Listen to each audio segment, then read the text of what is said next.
In this episode, I interview Brother Ruben Bazan. We discuss his love for the shrine, Laredo Freemasonry, the importance of being able and willing to adapt, and the value of fraternity. This is Masonic Improvement, a podcast dedicated to taking good lodges and making them better.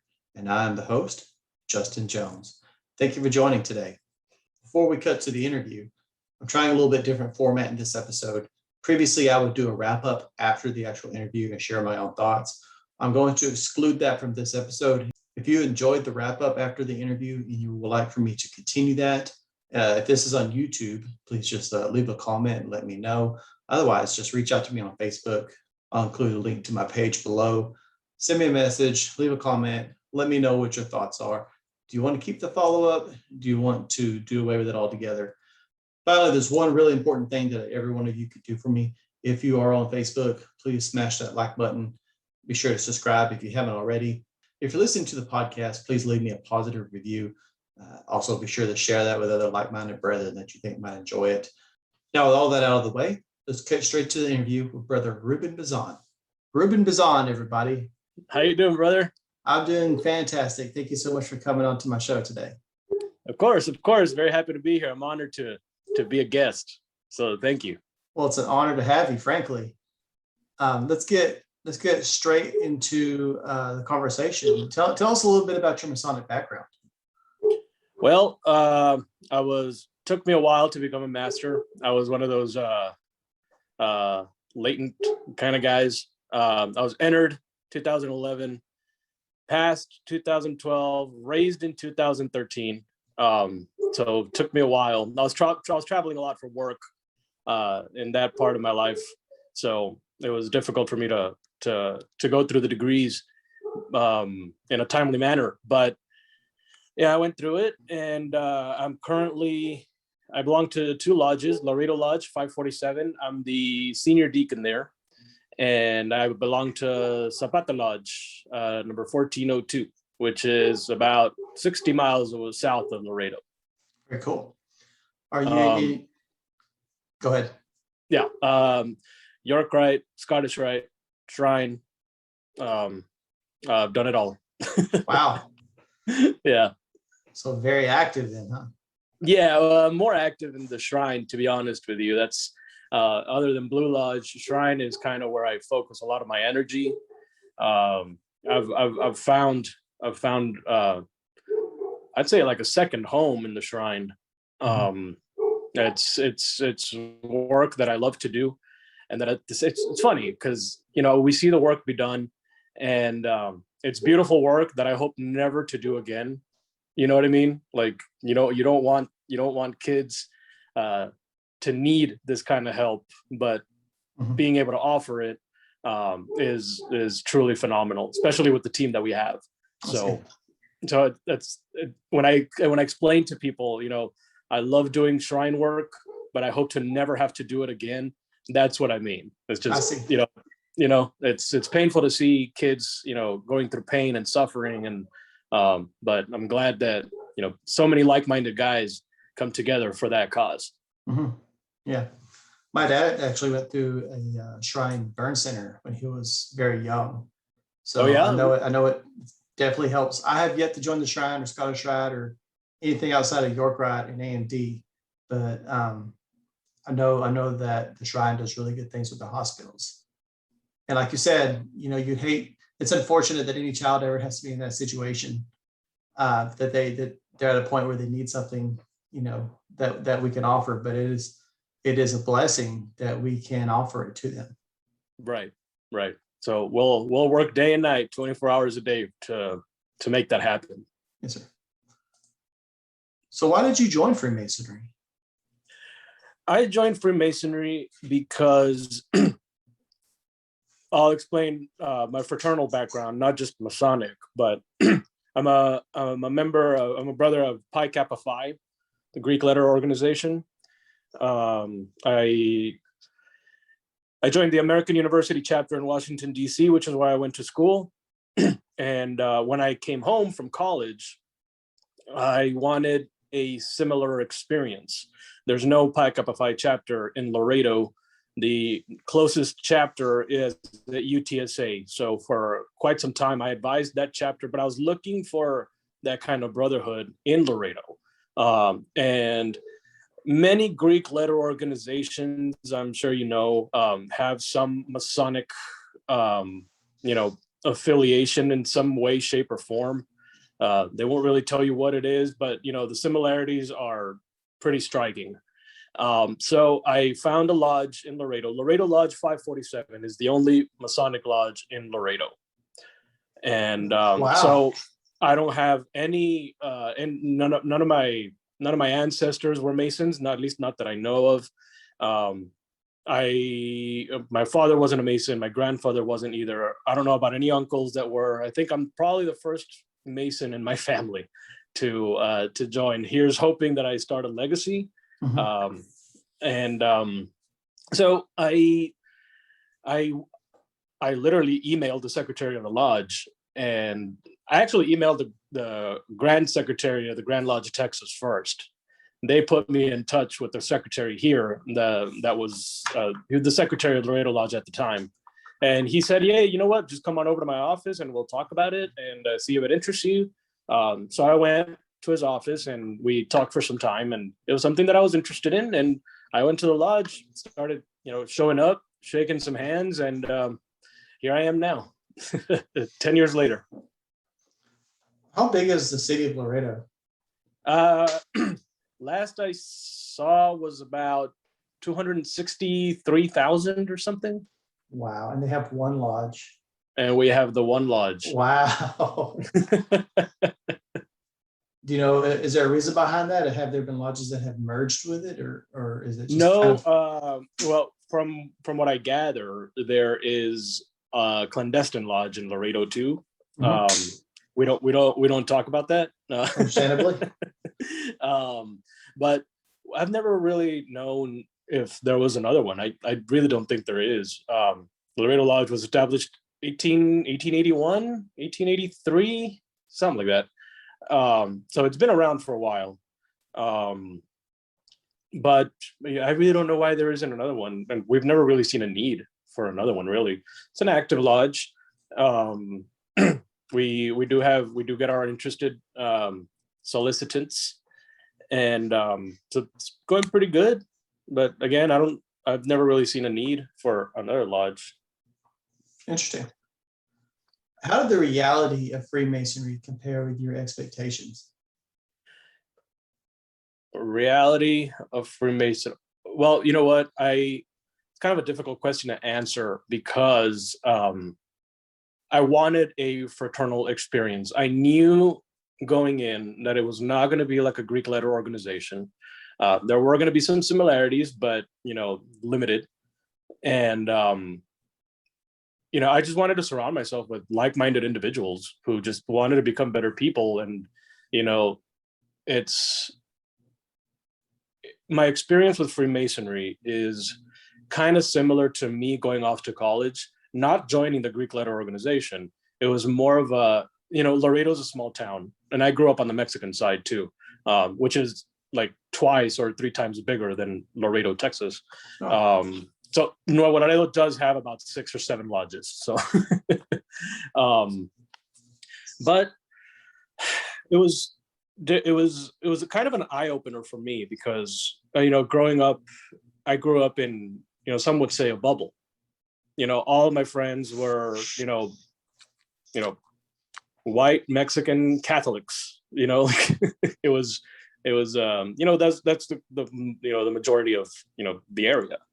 And so when going to college, I found myself in a world where there was many different races, many different religions, ideologies, philosophies, politics, things like that, beliefs. And it was the first time that I would really delved into a population that's vastly different than mine.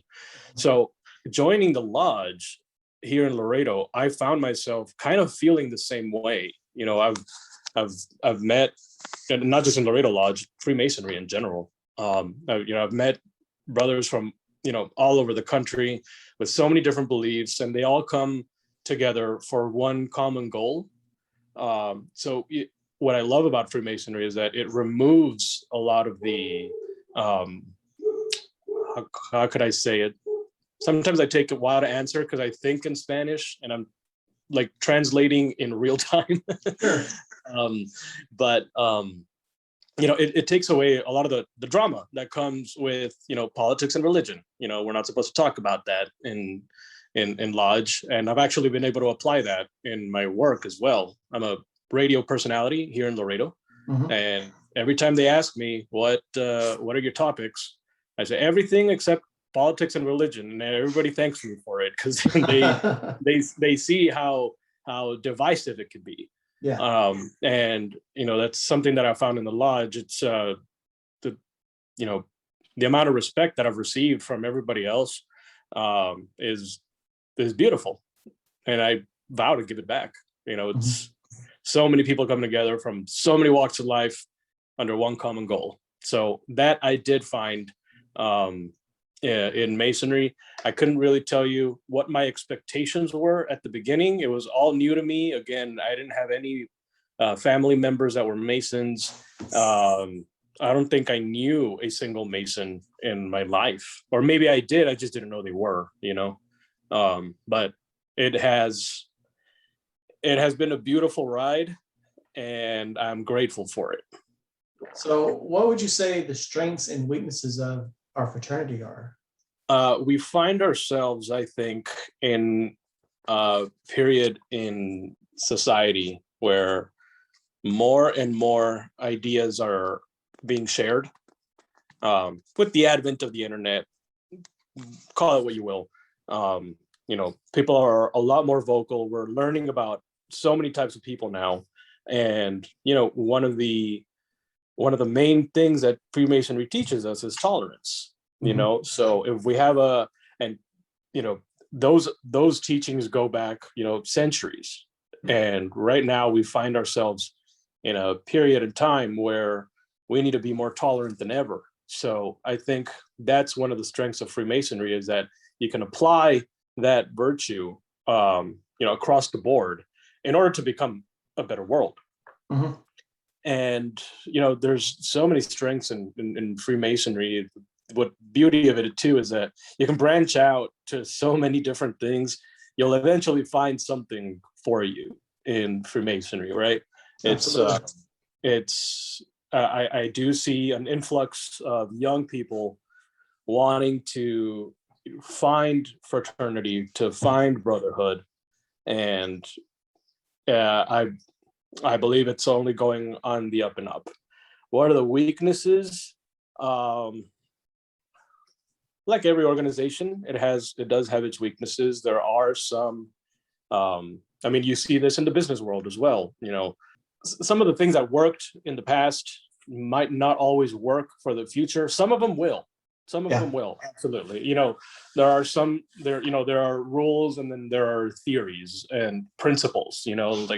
Principle can tell you, this has worked in the past, and we hope it continues working, and it probably will continue working. And then some things just kind of don't apply anymore. There are a lot of things that, many of the coming generations don't identify with anymore. Mm-hmm. And, we I don't want to say sadly, but, we do have to adapt. Yeah.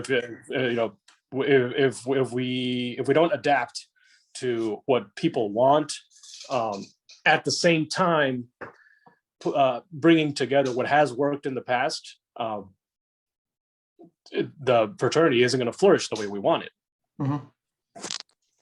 So you mentioned that there are a few things that probably worked at one time, but they're just not really relevant or applicable anymore. Can you think of any examples? Off the top of my head, I couldn't, but, the simple notion of saying, this is the way we've always done it, that in itself can be hurtful. Mm-hmm. And it depends on the topic, of course. But there are sometimes you do have to look for other avenues of teaching certain ideologies, of raising money for scholarships or for the hospitals, or, you know what I mean? Like, there's so many things that we can apply now, even to the, smallest details. It's for a while, and I don't mean to talk bad about, my my club affiliations or whatever, but even small things like, can we set up a PayPal account? Oh no, I don't know what that is. That's a little scary. Let's just do the whole check thing from now on until the end of time. It's just like little details like that some members of the fraternity are comfortable with, some are not. It's all about finding a middle ground. But you do have to adapt. Yeah. And it happens not just in fraternities. It happens in every organization and every business. If you don't adapt to the times, you're gonna get left behind. What's funny about that is, if you look historically, Freemasonry has always been kind of on the forefront of adopting, new technologies and things like that. Many lodges were the first places in many communities that you started using the magic lanterns, which were kind of a precursor to slideshow presentations. And then actually moving into slideshow presentations, they were one of the first organizations in many communities that adopted those. However, something happened, and now we're scared to do things like PayPal, and even some jurisdictions are scared of letting their lodges set up Facebook accounts. Right, so even participating in social media can be scary. Yeah. So it's definitely very interesting, and I agree with you. Where do you see our current course taking us in the next 10, 20, or 30 years?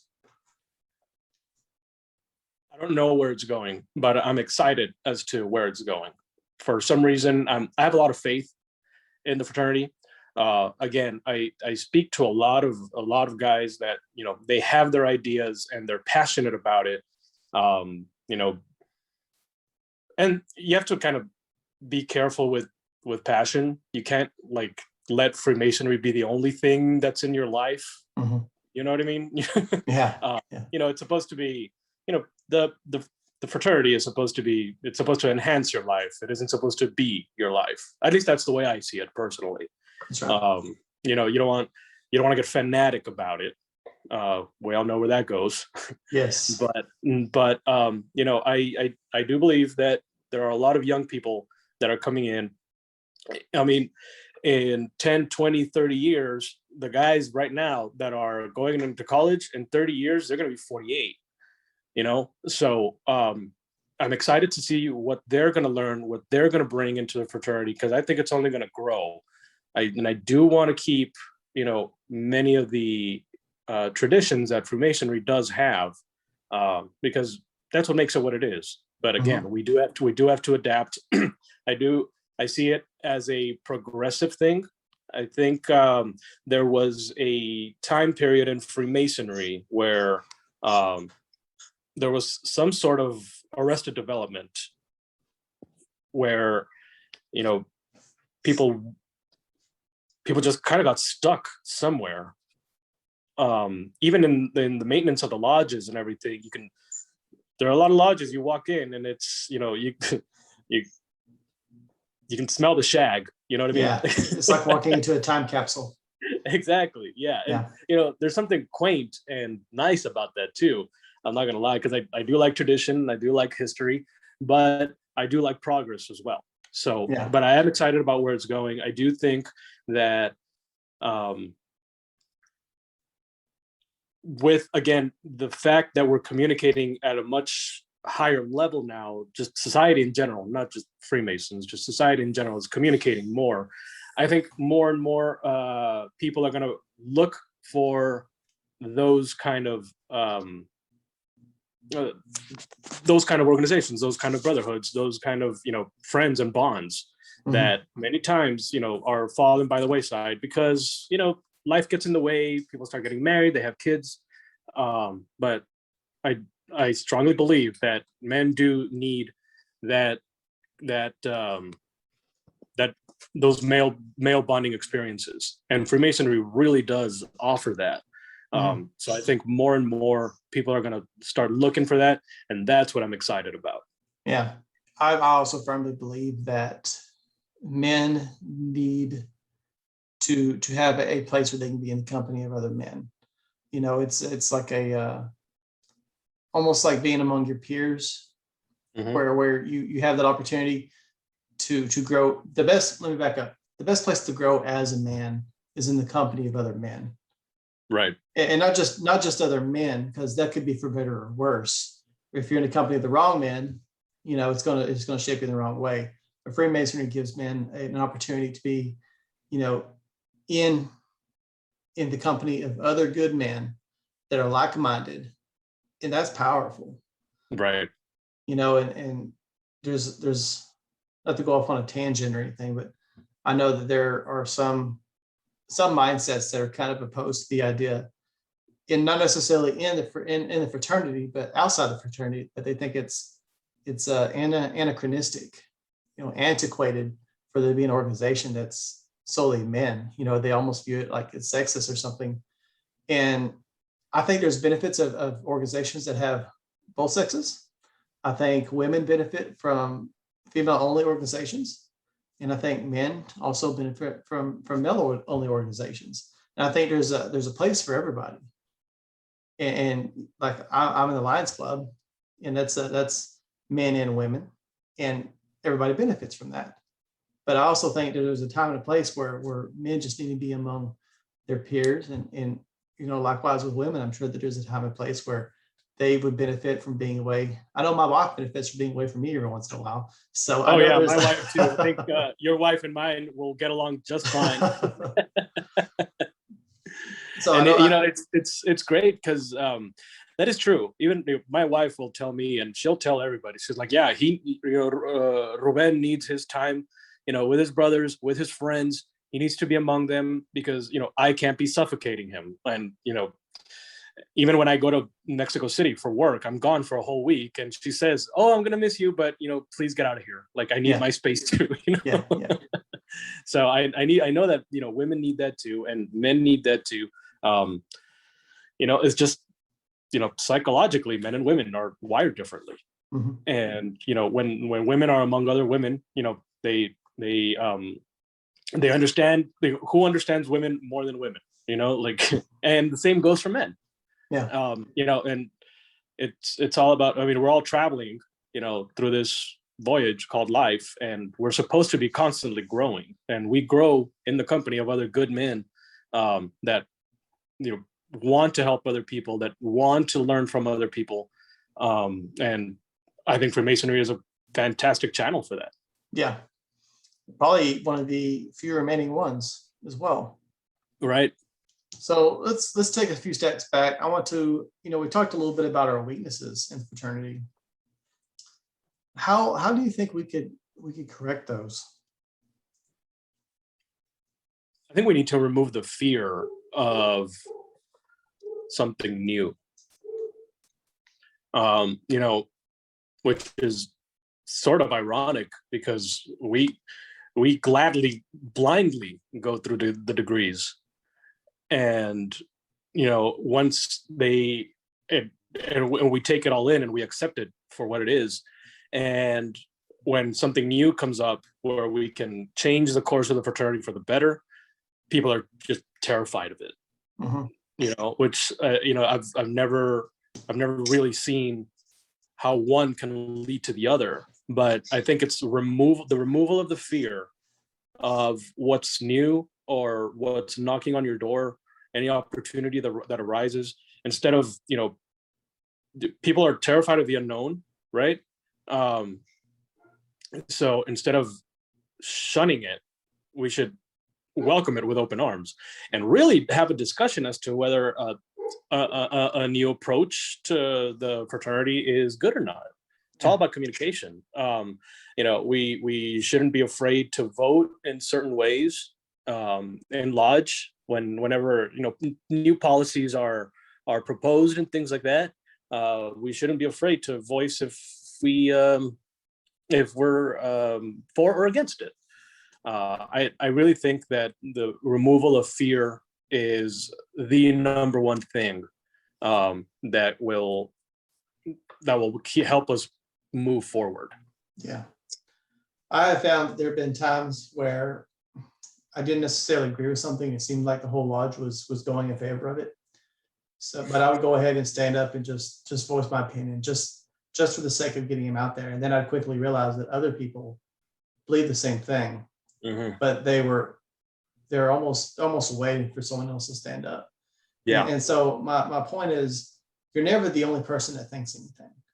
There's always a few other people that probably feel the same way, but they're not necessarily standing up and saying anything. And it might not be enough people to change the outcome of any voting or anything, but it should still be known, I think. Right. I mean, and you never know, the newer generations that come by, I mean, you pick up some momentum. Yeah. Yeah. But there is a definite fear of innovation. And I think of it like a vampire when it sees a cross, like it cringes away from it.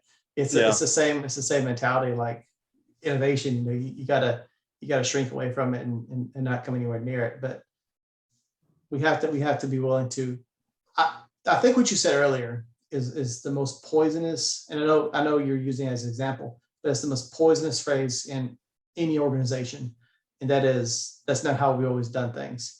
That's just a way of putting the brakes on any kind of idea. It's a way of trying to end any kind of conversation without any real debate or discussion. And it's harmful because we're so busy looking behind us that we, at what's comfortable, what we've always done, that we can't look forward at what, because what works, the fish fry that worked for 20 years isn't going to work for 20 more years. Communities change, the makeup of the lodge changes. You can't keep doing it the way you've always done it. You have to be willing to try new things. I completely agree. Tell me a little bit about Laredo Freemasonry. And I ask this because I always hear great things about how you guys do things in Laredo. I have not had the opportunity to sit in lodge in Laredo, but everybody I meet from Laredo just is a fantastic brother. And there's definitely something going on there, something definitely different. I don't know if there's something you can put a finger on or if it's just kind of the atmosphere or what, but I just want to know if you have any insight on what makes Laredo Freemasonry tick the way it does. If I tell you, I'd have to kill you, man. No, I really don't know what it is. I mean, we've got, it really is a clash of cultures at Laredo Lodge. You've got some brothers that don't speak Spanish. You got some brothers that don't speak English, but that's not just the lodge. It's the way Laredo is. Yeah. We've managed to find a way to, coexist. And it really is a beautiful thing. Laredo, something that I love about Laredo and Nuevo Laredo is that we're very, very big on family. Family is the number one thing here. And, we, even the way we say hi to people, it's a kiss for the women and a strong hug for the guys and the slap on the back. And, it always feels like it's a very warm culture. So, I don't know if the lodge has something to do with that or it's just Laredo culture in general. So, it's a very welcoming community. It's something that I'm particularly proud of here in Laredo. We love to welcome people with open arms. That's why I always invite everybody, every Mason in Texas, every Mason in the world, basically, is just come to Laredo, come to our humble but beautiful lodge, sit down with us, have some laughs, get to know the guys. Again, they're from all walks of life, and I love each and every one of them. I trust my life with them. And I really don't know what it is. It's something in the water or something. Maybe the tacos are better here. I don't know, but definitely keeps people happy. But Laredo Masonry is great. It's actually, Laredo Lodge is one of the few lodges that I know of that meets twice a month. Oh, interesting. Yeah, we meet second and fourth Mondays of the month. Practice every Thursday, and then the appendant bodies meet, sporadically throughout the month too. But a lot of people are surprised that say, hey, it's you guys meet twice a month. We only meet once. I'm like, yep, we're fed at least 24 times a year. So can't complain. But I thought that was the norm. And then I started meeting people from other lodges, and they're like, no, we meet once a month. And then there are those specialty lodges that meet only a handful of times a year. So yeah, it's interesting. I've always wondered about that. What you would, I just know most lodges and granted, I'm not speaking ill of any lodges, but most lodges I've sat in, it's just business meetings basically. So I don't know what you would. I know there are lodges that do meet twice a month, but I'm like, what would you cover? What would you have to talk about after you just do business meetings? But it's very interesting. And are y'all doing something different with your second meeting, or is it how do y'all? No. It's the same. They're both stated. All called meetings are usually on Thursdays, but our stated meetings, they're all the same. It can be a double-edged sword. I'm not going to lie to you, because if it's all business, you're just doing business twice a month, and nobody wants to do that. But we are adding a lot of education, and we kind of, what's the word? Between maybe 4 or 5 guys at the lodge are usually kind of rotating the topics. So there's a lot of education in our lodge too, and that's quickly picked up within the last year or so.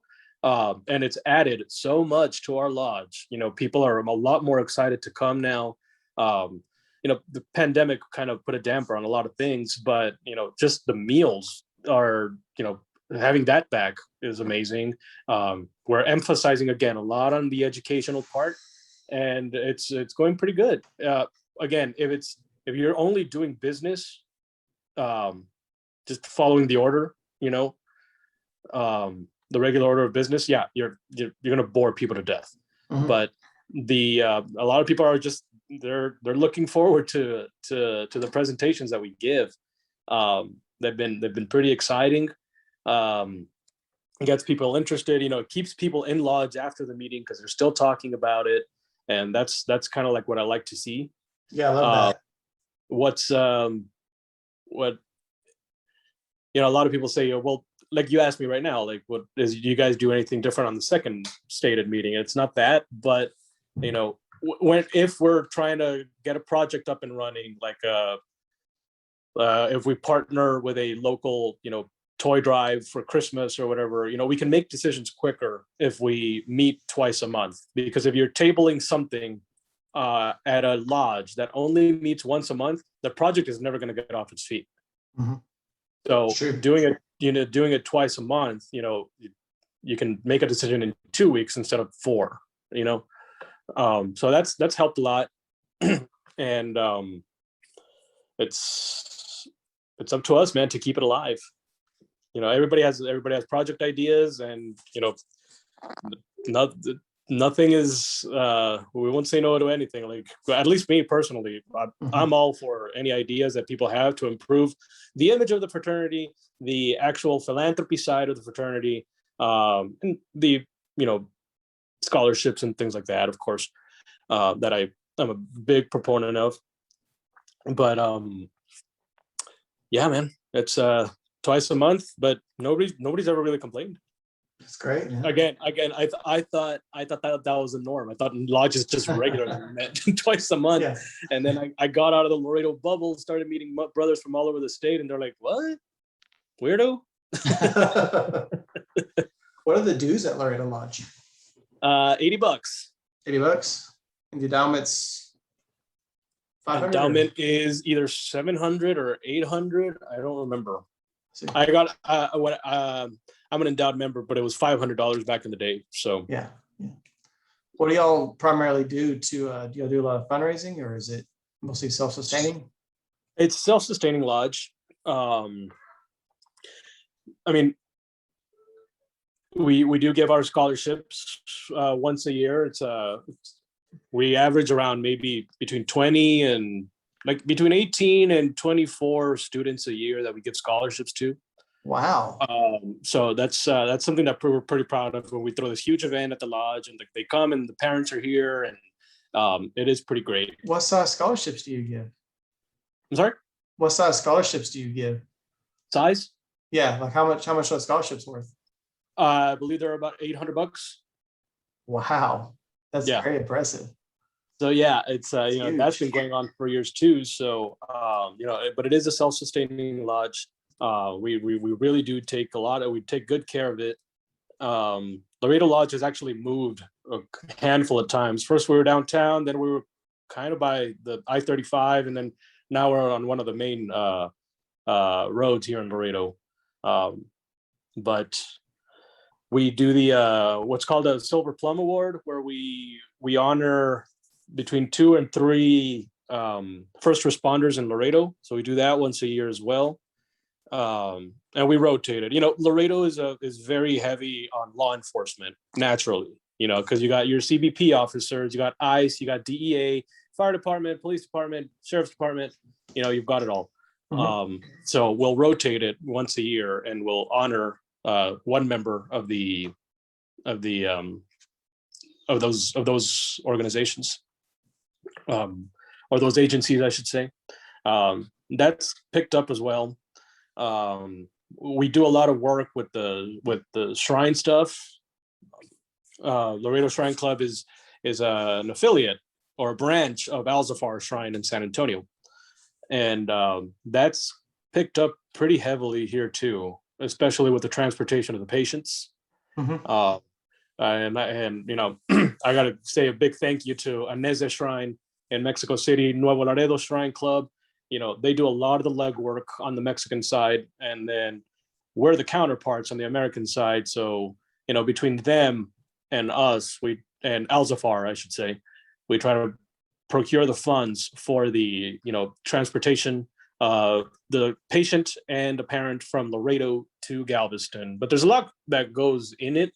We have to form an alliance with Customs and Border Protection, so the ambulance can skip the line at the bridge, because the Mexican ambulance crosses over to the American side, and it meets with the American ambulance. The patient is switched from one gurney to the other, and then we apply for their humanitarian visas, because if not, they wouldn't be able to be in the country. Mm-hmm. So Aneza Shrine is the one that does a lot of that. So tip of the hat to them. And and when there's a patient that needs to cross at 3-4 in the morning, go into the Galveston hospital, you'll see somebody with a fez right on the border, and they know this already. They see the fez, they see the red shirt, and they're like, okay, yeah, let him in. Yeah. But we've created a very strong relationship with the officers at the bridge, to get these kids across, and that's been phenomenal work. I love being a part of that. We do the street collections, we do gun raffles, but everything is for the transportation fund. That's kind of like our main goal, is to put money in that account. That's huge, though, being able to facilitate that a smooth. If you're transporting someone in an ambulance, it's pretty urgent. So if you could facilitate a smooth transition, from one ambulance to another, and between countries, that's enormous. That's a huge service you're able to offer those people. Yeah, and it all goes back to Freemasonry. We want to create a better world, and again, I'm heavily invested in shrine work, and that's one of my ways of doing it. I'm happy that I found that. I didn't even know, when I became a Mason, I didn't even know that that the shrine was an appendant body. I was that clueless. But I came in blind, and it's I can talk about shrine stuff all day long, so you can stop me here and we'll change the subject. But we're good. I'm very passionate about it, and I've seen the work that they do.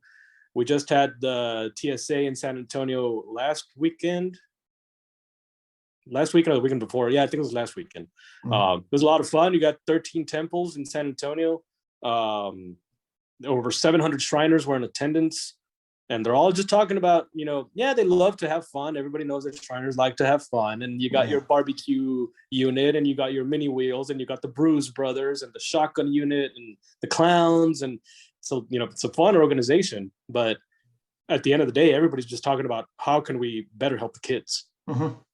So when there's the charity aspect of Freemasonry, that's kind of where I've seen it the most. Man, you kind of sold me, man. I might have to go join a shrine here pretty soon. All right. Hey, if you need an address for San Antonio, join Alzafar. I'll help you out there too. Okay. That's awesome. Well, Ruben, it's been a wonderful conversation. Do you have anything that you want to add or any parting thoughts you want to share? No, Brother Justin, I would just want to thank you for inviting me. It's always a pleasure to talk to you. It's Laredo. We're kind of like in our own little island down here. Yes, it is where I-35 begins, but we're so far from everything. The largest cluster of Masons after Laredo is San Antonio, and it's not a far drive. It's only a couple hours, but and then you got your San Marcos, your Austin, your Waco, and it spreads out all over the country. I mean, Texas is the best country in the United States, so absolutely. But sometimes it's difficult for a lot of us to travel great lengths to other events, like Imperial Shrine is going to be in Houston this year. I think I'm going to be going to that, but it is still kind of a stretch. Just getting to Waco every January. Now, I'm not a Grand Lodge officer, and I'm not a Grand Lodge member, sorry, but I will not miss Grand Lodge. I haven't missed it for the last maybe 7 years. I planned my entire year around it. That's one of the few times I get to see you. So I know. I hope you can make it. I know. It's one of the highlights of my weekend up there. Mm-hmm. But we try as much as we can to go to all the Masonic events that are all over the state. So if you don't see a lot of Laredo brothers, this is going out to everybody. You don't see a lot of Laredo brothers. It's kind of like we're a little further south than a lot of people realize maybe, but I do want to send out an invitation to all Texas Masons. Come down to Laredo, and we'll show you a good time here. Again, we meet twice a month, so we got the one lodge, so you don't have to worry about which one you're going to come visit. But and I want to thank you, Justin, for inviting me, and I want to thank all the Masons out there who've made me a better person, and all the Shriners out there as well, who just through their passion makes me want to put sleep aside a little more just so we can help the kids. So it's been a fantastic ride, and Justin, it was fantastic talking to you. Thank you so much for inviting me, and you better get to Laredo down soon, man. Hey, man, I got to. I keep hearing good things. Like I said, I need to make that trip. But Ruben, you are with all sincerity, you are a true light in our fraternity. Like every time I meet with you and we have a conversation, I walk away feeling energized. I mean, you're such a positive soul, and anytime I talk with you, I always enjoy it. I'm looking forward to see you again very shortly in person, I hope. But thank you again for coming. The feeling's mutual, brother. Thank you so much for being who you are, for putting this together, and I look forward to seeing you soon.